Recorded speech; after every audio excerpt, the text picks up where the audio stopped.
welcome to another video of the Talk Individual program. So, funny, uh, since I've uploaded a few videos today, I'm over by Pam visiting the kids again. I said I wasn't going to come over here, but the kids wanted me to come back over, so I said, okay, fine. And you know, don't stop, still targeting.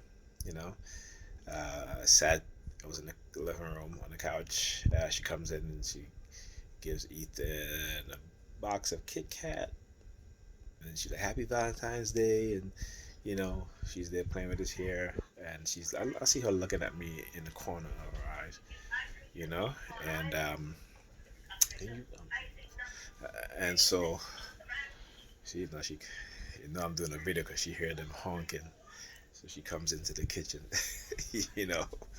You see, as soon as they start honking, she comes into the kitchen. You know what I'm saying? I mean, she didn't want anything. She just wanted me to hear her friend on the speakerphone. You know, this is another tactic. You hear all that honking going on as soon as I start recording. You hear that? But yeah, and again, this is that same thing. There was a video, I think it was on CBS or ABC, of this man and his wife in this town. They bought the property next door, and the whole town was engaging in a honking campaign. And you guys can Google it, and go on YouTube and find it out. That yeah, these things that happen. So you hear constant honking now because I'm doing the video because I'm trying to cause distraction. But anyway, so I was in the kitchen. She comes in there, Ethan, Kit Kat, Happy Valentine's, what have you, and she's there playing with his hair, and she's looking at me, and then she's like have this smile on her face, you know. I guess because I upload the video. Yeah, I upload the videos because I will not be bullied into being silent. Now, now she's acting now. See, again, as it is their way of fighting back against me in terms of what I'm doing, right? So that's the juvenile mentality that they have. And I said, as black people, we have to understand psychology and how they use psychology against us and how they use these technologies to manipulate our minds, all right, our behaviors, okay?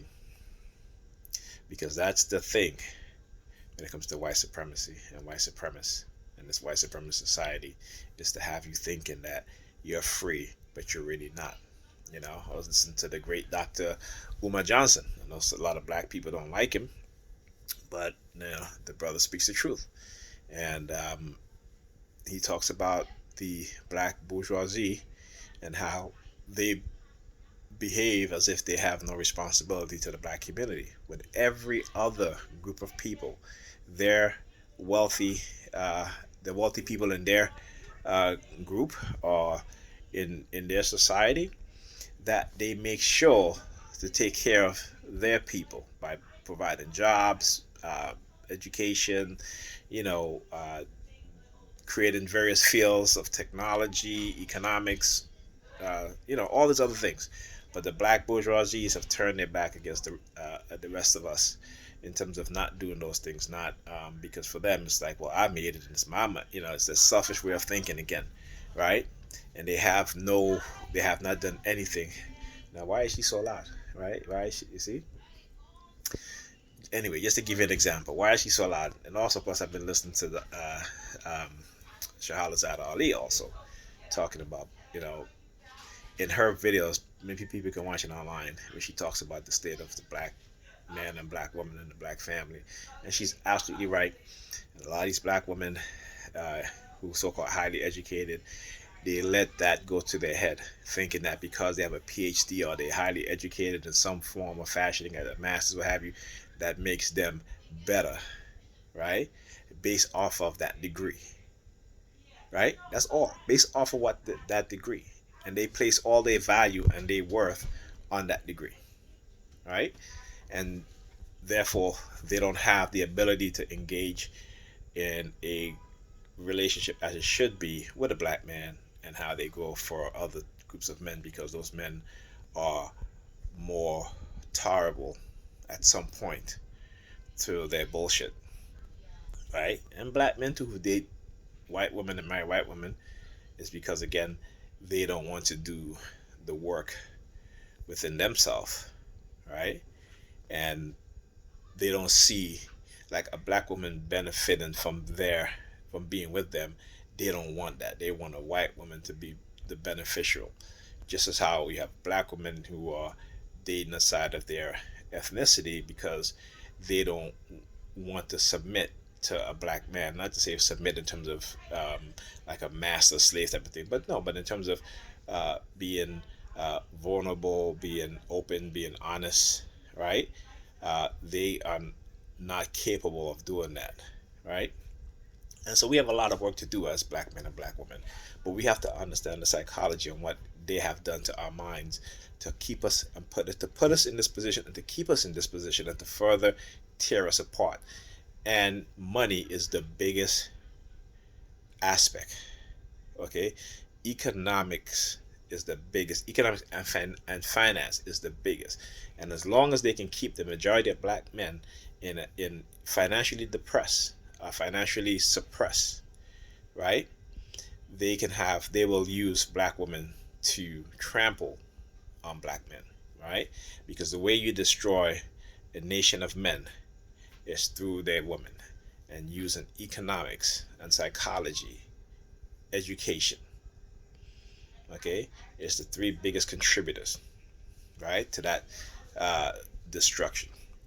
So she's, I guess she's walloping in her little whatever it is that they were planning. I guess she thinks that she's it's working because, like I said, she came in the living room, looking, smiling. I'm watching watching the video, and I see her looking at me in the corner of my eyes while she does the same thing where she goes over to my son and start playing with his hair and all this stuff, right?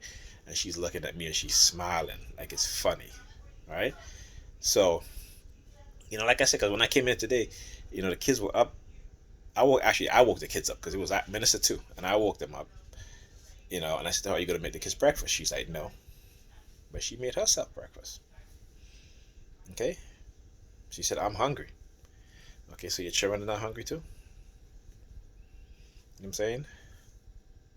And this is the type of mentality that they've created. And I've told this many, many times over the years that you have a very singular mentality when it comes, because you want to, all of a sudden, we are a family when it's convenience to you, when it makes you look good and makes you sound good. But when it comes to actually doing what you're supposed to do in order for us to be a family, you don't do that, right? It is about status. It is about, this false image that, they want to project, black women and black men, right? It is about not wanting to deal with the reality and pretending like, you know, white supremacy and racism doesn't exist, even though we know it does. And it is about the inability to recognize what love is because we're always chasing something better, right? Even if it's not good for us, we're always chasing it because they have created in our mind that we deserve better and better and better and better and better. So we're never like, oh, we hear them say all the time, I'm not settling. I'm not settling, right? Why? You date a man, he is working at a job that he likes his job. He's very happy. But because she feels that he does not make it enough for her, okay, divorce. 80% of divorce within the black community are filed by women. Okay, so there you go. It's not the men that's doing it, it's the women, right? Because again, how they have been conditioned to be dissatisfied with black men, right? And so this is where, again, we see black men and black women continue to move further apart from each other. And again, this is the destruction of, the black nation, of black people, black family, right? But the money is too important for them, black men and black women, right?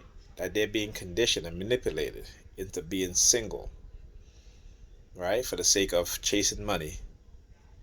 Meanwhile, other groups of people are being pushed together, their men and their women are being pushed together, and their population is growing and growing and growing, while ours are dwindling and dwindling and dwindling. Okay? Because not right now, Hispanics are the number two most populous people in this country, and in the next 20 years, it will be Asians, and black people will go down to 4. Okay? And they keep, every time there's an election, they say, oh, it's important, so the black vote, the black vote. Okay, sirens. The black vote, the black vote, the black vote. But if you look at the overall population of people in this country, black people don't hold that much power in the black vote. That's what the media wants to tell you, to give you this false sense of importance. Okay, but they know what's going on. Biden said it on the tape. He's like, listen, you black people need to start working with these Hispanic people, because guess what? They outnumber you. Okay, they outnumber you, right? So again, this is what they do. So you hear the sirens first. You hear the car honking. You hear the car honking now, but they hear a lot of sirens, right? So yeah, hmm I love it. I love it when they act like this when I do a video, because that shows me that I'm doing something that's right.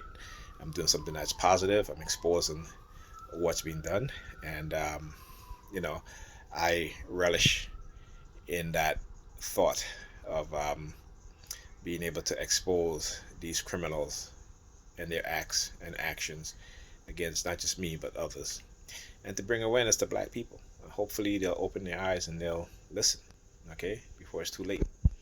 All right, so I'll see you guys in the next video.